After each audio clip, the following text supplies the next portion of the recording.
नमस्कार. मालिकेच्या पुढील काही भागांमध्ये आपल्याला खूपच जबरदस्त असा ट्विस्ट पाहायला मिळणार आहे. खरं तर जानकीला आता ते खरं मृत्यूपत्र, त्याचबरोबर प्रॉपर्टीचे पेपर्स, म्हणजे आशीर्वाद बंगला हा कोणाच्या नावावर आहे त्या प्रॉपर्टीचे पेपर्स, खरं मृत्यूपत्र, या सगळ्या गोष्टी मिळणार आहेत. आणि या सगळ्या गोष्टी जेव्हा जानकी ताब्यात घेणार आहे तेव्हा मात्र या आपल्या रणदिवेंच्या घरामध्ये अगदी महायुद्ध होणार आहे आणि जानकी पूर्णपणे वाट लावणार आहे ती ऐश्वर्याची. तेव्हा जानकी मागचा पुढचा थोडाही विचार करणार नाही. आणि कारण जानकी ही आता रणदिवेंच्या घरात जाताना दुर्गेचा अवतार घेत लक्ष्मीच्या पावलांनी जाणार आहे. आणि तिथे गेल्यानंतर जानकीचं हे रूप पाहून खरं तर सगळ्यांनाच धक्का बसणार आहे. परंतु नाना, सौमित्र, अवंतिका हे सगळेजण जानकीबरोबर असणार आहेत. आणि वाट लागणार आहे ती ऐश्वर्याची आणि आजीची. आजीला तर कळायचं बंद होणार आहे. आजी विचार करत बसणार आहे की हे कसं शक्य झालं, कारण मला तर नाही माहिती ना हे असं होईल, वाटलंच नव्हतं हे असं होणार आहे. पण नक्की आता जानकी कधी जाणार रणदिवेंच्या घरात आणि तिला जाण्याची संधी कशी मिळणार हे मात्र आपल्याला या व्हिडिओमध्ये पाहायला मिळणार आहे. त्यासाठी हा व्हिडिओ शेवटपर्यंत पहा. जानकी आता ओवीच्या शाळेत आलेली असते. ओवीच्या शाळेत आल्यावर जानकीला त्या मॅडम म्हणतात की अहो तुम्ही फी दिली आहे ना, मग ठीक आहे, नाही काय प्रॉब्लेम. पण जानकी प्रामाणिक असते. जानकी म्हणते अहो मी ओवीच्या शाळेची फी दिलेली आहे, पण मॅडम जरा तुम्ही पैसे चेक करून बघाल का, कारण फीच्या पैशांपेक्षा ते कमी आहेत. तेव्हा मॅडम म्हणतात म्हणजे, त्या काही चेक करत नाहीत. त्या जानकीला म्हणतात म्हणजे किती आहेत. तेव्हा जानकी सांगते की 5,000 रुपये आहेत. मॅडम म्हणतात अहो फारच कमी आहेत ते पैसे. तेव्हा जानकी म्हणते हो ना, कारण थोडासा ना इश्यू झाला ना घरी, त्यामुळं हे सगळं झालेलं आहे. मला माहिती आहे शाळेची फी 25,000 आहे, पण थोडं ॲडजस्ट करा ना यावेळेस. मी स्वतः तुम्हाला पैसे आणून देईन, म्हणून तर मी शाळेत स्वतःहून तुमची भेट घ्यायला आलेली आहे, असं जानकी शांतपणे प्रिन्सिपल मॅडमना सांगू लागते. ओवी मात्र रडत असते. ओवी म्हणत असते की नाही, मला जर आता फी दिली नाही तर काय करायचं, मला कळतच नाही आहे, हे सगळं ओवी बोलत असते आणि ती रडत असते. जानकी बिचारी घरी येते. घरी आल्यानंतर आता नानांनी जे देवघर दिलेलं आहे त्या देवघरामध्ये जानकीने आता देवारा केलेला आहे आणि तिथे ती देवाच्या पुढे दिवा लावत असते. आता जानकी तर घरी आलेली आहे आणि जानकी देवाच्या पुढे दिवा लावत असते. तेव्हा जानकीच्या हाती खूपच मोठी गोष्ट लागणार असते आणि जानकीला धक्का बसणार असतो. तोपर्यंत जानकीला सौमित्रचा फोन आलेला असतो. सौमित्र म्हणत असतो की जानकी वहिनी सगळं व्यवस्थित आहे ना, मी तुम्हाला जे सांगितलेलं ते खरं ठरलं का. तेव्हा जानकी म्हणते हो सौमित्र भाऊजी, तुम्ही जे मला बोलला होतात ना हे सगळं ऐश्वर्याने केलेलं असेल, कारण तिच्या केसात ते पांढरा पेंट लागलेला आणि अवंतिकाला थोडा तिच्यावरती संशय आलेला होता. तेव्हा इकडे जानकी सांगते की हो सौमित्र भाऊजी, मला हे सगळं सांगितलेलं आहे ते म्हणजे सगुणाने, म्हणजे घराच्या बाहेर स्फोट करणारी व्यक्ती ही ऐश्वर्याच होती, हे मला तिने सांगितलं आहे. सौमित्रला खूप राग येतो. सौमित्र म्हणतो की जानकी वहिनी आपण तिला सोडायचं नाही. आत्तापर्यंत आपण प्रत्येक वेळेस तिला समजून घेतलेलं आहे, पण नाही, अजिबात तिला आपण सोडायचं नाही, हे सगळं बोललं जात असतं. तेव्हा जानकी म्हणत असते की आता काय करावं लागेल असं ती बोलत असते. तेव्हा सौमित्र म्हणतो की जर अवंतिकाने तिच्या विरोधात पोलीस कंप्लेंट दिली आणि पोलिसांना साक्ष दिली तर हे सगळं होऊ शकतं. जानकी म्हणते चालेल आपण बघूया. खरं तर सौमित्रला जानकीला विचारायचं असतं की वहिनी हिच्या ओवीच्या शाळेच्या फीचं काय केलेलं आहे, कारण ओवीच्या शाळेची फी भरणं गरजेचं आहे हे त्यालाही माहिती आहे, म्हणून तो विचार करत असतो. परंतु इकडे सौमित्र काही बोलण्याआधीच काही गोष्टी घडत असतात. त्या म्हणजे जानकी सांगते की सौमित्र भाऊजी मी तुम्हाला नंतर कॉल करते. आणि मग जानकी देवाच्या पुढे दिवा लावायला बसते. देवाच्या पुढे ती दिवा लावते आणि त्याचवेळी दिवा लावताना तिथे जे देवघर आहे ते थोडंसं साफसफाई करते, तिथलं पुसून घेते. आणि त्याचवेळी तिच्या हाती जी मोठी गोष्ट लागते ती अशी असते की जानकीला धक्का बसतो. जानकीला नानांनी दिलेलं जे देवघर आहे त्याच्यामध्ये ते कापड अडकतं आणि त्याला एक लॉक असतं. तेव्हा जानकी विचार करू लागते की हे सगळं काय आहे, हा प्रश्न जानकीला पडलेला असतो आणि जानकी त्याच गोष्टीचा विचार करू लागते. जानकी म्हणत असते की हे सगळं कसं शक्य आहे, कारण काहीही झालं तरी नानांनी देवघर दिलेलं होतं हे मान्य आहे, पण हे सगळं काय आहे त्याच्यामध्ये, हा प्रश्न तिला पडलेला असतो. आणि जानकी याच गोष्टींचा विचार करत असते. त्यावेळी संध्याकाळी सगळेजण जेवायला बसलेले असतात. जानकी ऋषिकेश आणि ओवीला जेवायला देते आणि स्वतः विचारात अडकून बसते.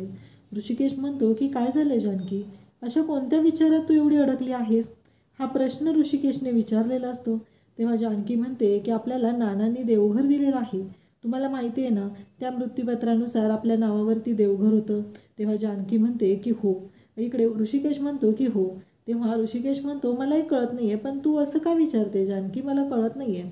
तेव्हा जानकी म्हणते की अहो ऋषिकेश, त्या देवघराला एक कप्पा आहे आणि त्याला डिजिटल लॉक आहे आणि त्या लॉकमध्ये ना माझं कापड अडकलेलं होतं आणि तेव्हा मला कळलेलं आहे. पण मी जेव्हा ते देवघर असं थोडंसं हलवून बघितलं तर मला त्याच्यात काहीतरी जाणवतंय. ऋषिकेश म्हणतो काय म्हणायचं आहे जानकी तुला. तेव्हा जानकी म्हणते की ते लॉक उघडलं पाहिजे, त्यामागे नानांचा काहीतरी उद्देश असणार आहे, म्हणूनच ते लॉक आपल्याला नानांनी, म्हणजे ते देवघर आपल्याला नानांनी दिलेलं आहे, असं जानकीचं स्पष्ट मत असतं. तेव्हा ऋषिकेश म्हणतो की ठीक आहे, तुझं असं म्हणणं आहे तर. तेव्हा जानकी म्हणते पण त्याला कुलूप आहे, मग ते कसं उघडणार आपण, त्याला तर डिजिटल लॉक आहे. ऋषिकेश म्हणतो की काळजी करू नको जानकी, जेव्हा नानांनी हे डिजिटल लॉक बसवून घेतले होते तेव्हा त्याचे पासवर्ड घरात आणखी कोणाला तरी माहिती असावेत, म्हणून ते नानांनी मला सांगितलेले होते. ते पासवर्ड माझ्याकडे आहेत, मला माहिती आहे, असं ऋषिकेश सांगतो. तेव्हा जानकी म्हणते ठीक आहे, आपण मग ते लॉक उघडून बघूया, नक्की त्यामध्ये काय आहे, असं नानांनी का दिलेलं आहे आपल्याला ते देवघर, ह्या गोष्टींचा विचार इकडे जानकी आणि ऋषिकेश करत असतात. तेव्हा जेवण झाल्यानंतर दोघंही लॉक उघडतात आणि दोघांनाही धक्का बसतो. तेव्हा जानकी म्हणते अहो हे काय आहे. तेव्हा ऋषिकेश म्हणतो अगं ह्यात दागिने आहेत आणि त्यात भरपूर सारे दागिने असतात आणि त्याचबरोबर काही पेपर्स असतात, काही फाईल असतात. तेव्हा जानकी म्हणते की हे सगळं आपण नानांना नेऊन दिलं पाहिजे परत. तेव्हा ऋषिकेश म्हणतो की हो, कसं आहे, नानांना जर आपल्याला काय द्यायचं असतं तर त्यांनी स्वतःहून दिलं असतं, असं द्यायची काय गरज आहे. तेव्हा जानकी म्हणते थांबा ऋषिकेश, त्याच्यामध्ये काही पेपर्स आहेत आणि काही कागदपत्र आहेत. तेव्हा जानकी असं म्हटल्यानंतर ऋषिकेश म्हणतो हो ग जानकी, आणि मग जानकीला तो म्हणू लागतो की थांब आपण बघूया. आणि मग ते दोघंजण मिळून ती कागदपत्र पाहतात तर त्यांना खूप मोठा धक्का बसलेला असतो, कारण ते पेपर जे असतात ते प्रॉपर्टीचे पेपर्स असतात, म्हणजे आशीर्वाद बंगल्याची प्रॉपर्टी असते. आशीर्वाद बंगल्याची प्रॉपर्टी म्हणलं की धक्का बसतो. आशीर्वाद बंगला हा कोणाच्या नावावर आहे, या प्रॉपर्टीचे ते पेपर्स असतात. मग जानकी म्हणते की अहो हे तर आशीर्वाद बंगल्याचे पेपर्स आहेत. तेव्हा असं म्हणता क्षणी इकडे ऋषिकेश म्हणतो की हो बरोबर आहे ग, आणि पाहतात तर काय, नानांनी आशीर्वाद बंगला हा जानकीच्या नावावर केलेला असतो. आणि जानकीला खूप मोठा धक्का बसतो आणि जानकी त्या पेपरवरची तारीख पाहते तर त्या पेपरवरची जी तारीख असते ती या ऐश्वर्याने जे मृत्यूपत्र तयार केलेलं आहे त्या तारखेच्या नंतरची असते. त्यानंतर त्यात आणखी एक मृत्यूपत्र असतं, त्याच्यावर लिहिलेलं असतं की पुरुषोत्तम रणदिवे. मग ते मृत्यूपत्र जानकी बघते आणि इकडे ऋषिकेश आणि जानकीला खूप मोठा धक्का बसतो, कारण त्या मृत्यूपत्रानुसार त्या कंपनीचा मालक हा ऋषिकेश असतो. त्याचबरोबर तिथे आणखी एक मृत्यूपत्र असतं, ते म्हणजे ऋषिकेशच्या आईचं. ते सगळं जेव्हा जानकी आणि ऋषिकेश पाहतात तेव्हा त्या दोघांनाही खूप मोठा धक्का बसलेला असतो आणि ते दोघंजण पाहूच लागतात. त्याचबरोबर इकडे आता जानकी आणि ऋषिकेशने ठरवलेलं असतं की आता बदला घ्यायची वेळ आलेली आहे, आता शांत राहायचं नाही, हे जानकी आणि ऋषिकेशने ठरवलेलं असतं. आणि मग जानकी आणि ऋषिकेश दोघंही आता आशीर्वाद बंगल्यावर जायचं ठरवतात, कारण आशीर्वाद बंगला आपल्याच नामालकीचा आहे असं ऋषिकेशचं म्हणणं असतं. ऋषिकेश म्हणत असतो जर आशीर्वाद बंगला आपल्याच मालकीचा असेल तर आपण त्यांची वाट बघायची काय गरज आहे, काहीही झालं तरी आपण त्या बंगल्यामध्ये जायचं आहे आणि हक्काने तिथं राहायचं आहे, असं इकडे ऋषिकेश आणि जानकी एकमेकांना सांगत असतात. त्याचबरोबर इकडे पाहायला मिळतं की जानकी आणि ऋषिकेश तिथं आलेले असतात. तर अवंतिकाने लगेच जानकीचं स्वागत करण्यासाठी तिथे औक्षण केलेलं असतं, म्हणजे आरतीचं ताट घेऊन आलेले असते. ऋषिकेश, जानकी आणि ओवी यांचं स्वागत ती करते, कारण जानकी आणि ऋषिकेशने या सर्व गोष्टी सौमित्रला सांगितलेल्या असतात. कारण नानांनी जे मृत्यूपत्र बनवलेलं आहे त्यानंतरच्या तारखेला ह्या गोष्टी घडलेल्या असतात, त्यामुळं याच्यावरती दुसरा कोणाचाही अधिकार नसतो हे त्यांनी वकिलामार्फत समजून घेतलेलं असतं. आणि जानकी ऋषिकेश येतात आणि त्यांना आत घेत असते ती अवंतिका. त्याच वेळी ऐश्वर्या तिथे येते आणि ऐश्वर्या म्हणते की तू कोणाला विचारून आत आली आहे? हे घर आमचं आहे, याचे मालक आम्ही आहोत, मग तू का विचारून आली आहे? म्हणजे तू का आलीस या घरात? तुम्हाला दोघांना कोणी यायला सांगितलेलं आहे? हे ऐश्वर्या बोलत असते. तेव्हा जानकीने येताना वकील आणलेला असतो. वकील असतो तो म्हणजे सौमित्र. आता सौमित्रला सोबत घेऊन जानकी आलेली असते आणि जानकी म्हणते की तोंड सांभाळून बोलायचं. कसं आहे माहिती आहे का, हे घर माझं आहे, मी या घराची मालकीण आहे, त्यामुळं तोंड सांभाळून बोलायचं. नाहीतर हा जो हात आहे, जो बोट करून माझ्याकडे उभी आहेस ना, तो जागेवर राहणार नाही, एवढं लक्षात ठेवायचं. ही जानकी या घरात लक्ष्मीच्या पावलांनी आली आहे, पण दुर्गेचं रूप धारण करून आलेलं आहे, एवढं लक्षात ठेवायचं. जानकीच्या तोंडून हे शब्द पाहून इकडे आजीला धक्का बसतो. आजी म्हणते, बघितलं का सुमित्रा, तू लय विश्वास ठेवत होती ना तुझ्या जानकीवरती, दाखवले का तिने रंग? अशा भाषेमध्ये आजी बोलायला सुरुवात करते. आणि तेव्हा मात्र इकडे जानकी म्हणते की आजी, रंग कुणी दाखवलेले आहेत हे तुम्हाला चांगलंच माहिती आहे, त्यामुळं रंग दाखवायचे असतील तर मी खूपच चांगले दाखवू शकते. नाही, रंग तर तुम्ही सगळ्यांनी आम्हाला दाखवले. आमची काहीही चूक नसताना तुम्ही आमच्या बाबतीत जो काही निर्णय घेतलेला होता तो खूपच भयानक असा होता आणि तुम्ही अजूनही आमच्यावरच आरोप करत आहात. हे सगळं जानकी बोलत असते. आजी, तुम्ही जेव्हापासून मी या घरात आलेले आहे तेव्हापासून तुम्ही माझा रागराग करत होता, पण एवढं लक्षात ठेवा, मी या घरात सून म्हणून आले होते हो, पण इथे ऋषिकेश तर याच घरातले होते, तुम्ही त्यांच्या बाबतीतही चुकीचं वागलेलं आहात. हे जानकी बोलत असते. जानकीचं हे बोलणं ऐकून खरं तर सगळ्यांनाच धक्का बसलेला असतो. मग तिथे जी पेपरची फाईल आहे ती फाईल ऐश्वर्या हातात घेते सौमित्रच्या हातून आणि सौमित्रला म्हणते की हे काय आहे? सौमित्र म्हणतो, हे काय आहे तुझ्या लक्षात आलंच असेल, कारण हे आहेत प्रॉपर्टीचे पेपर्स आणि ही जी प्रॉपर्टी आहे ती जानकी वहिनीच्या नावावरती आहे, त्यामुळं या घरात कोणी राहायचं, काय करायचं हे जानकी वहिनी आता ठरवणार आहे. हे सगळं सौमित्र बोलत असतो. आणि आता जानकीनं दाखवून दिलेलं असतं की जानकी काय करू शकते.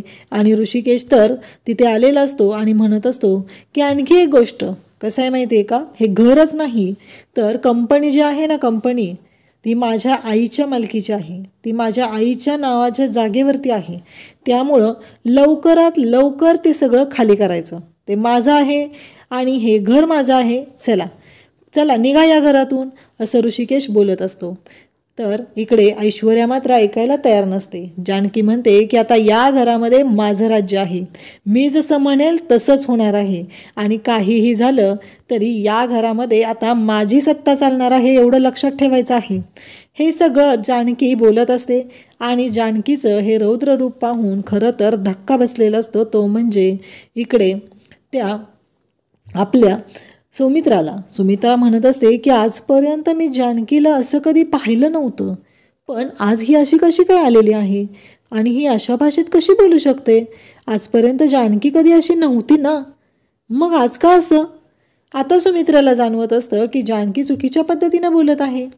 पण इतके दिवस जेव्हा जेव्हा चुकीच्या पद्धतीनं ऐश्वर्या बोलत होती तेव्हा सुमित्राच्या तोंडातून शब्द नाही आला, तेव्हा सुमित्रा नाही म्हणाली की ऐश्वर्या तुझं चुकतंय, तो मुलगा माझा आहे, सून माझी आहे.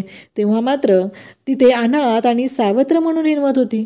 आणि तेव्हा मात्र आता इकडे जानकीने ठरवलेलं असतं.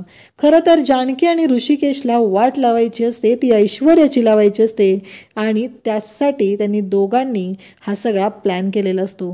कारण त्या जर आगीमध्ये आपली ओवी होरपळली असती तर हा प्रश्न पुढे उभा राहिलेला असतो. जानकीने आता या ज्या चाव्या असतात, ज्या ऐश्वर्या कमरेला लावून मिरवत असते, त्या चाव्या काढून घेतलेल्या असतात आणि तिला सांगितलेलं असतं की आता या घरामध्ये फक्त आणि फक्त माझा हुकूम चालणार आहे, त्यामुळं काहीही झालं तरी हे जे आहे ते सगळं माझं आहे आणि त्यामुळं यापासून लांब राहायचं. यानंतर अजिबात माझ्याशी चुकीच्या पद्धतीनं बोलायचं नाही हे तिनं सांगितलेलं असतं. आणि मी जे सांगेल, मला जे विचारलं जाईल त्याच पद्धतीनं गोष्टी घडणार आहेत. अन्यथा त्याचे परिणाम काय होतील हे तुला चांगलंच माहिती आहे, असं जानकी बोललेली असते. कारण जानकीला आठवत असतं की जेव्हा या गोष्टींची गरज होती तेव्हा ऐश्वर्या तिच्याशी कशा पद्धतीनं वागलेली होती हे सगळं जानकीला आठवत असतं, ऋषिकेशलाही आठवत असतं. आणि आता जानकी ऋषिकेशने सांगितलेलं असतं की लवकरात लवकर ज्यांना कोणाला त्रास होत असेल आमच्या वागण्याचा बोलण्याचा त्यांनी या घरातून बाहेर निघायचं आहे. कारण या घरामध्ये राहण्याचा मान त्यांना मिळणार नाही. काहीही झालं तरी आत्ता या घरामध्ये फक्त आणि फक्त जानकीचंच चालणार आहे. आणि ऐश्वर्या मात्र खाली मान घालून कान कापलेल्या कुत्र्यासारखी ती पाहत राहिलेली असते. अशाच अपडेटसाठी चॅनलला सबस्क्राईब करा. थँक्यू.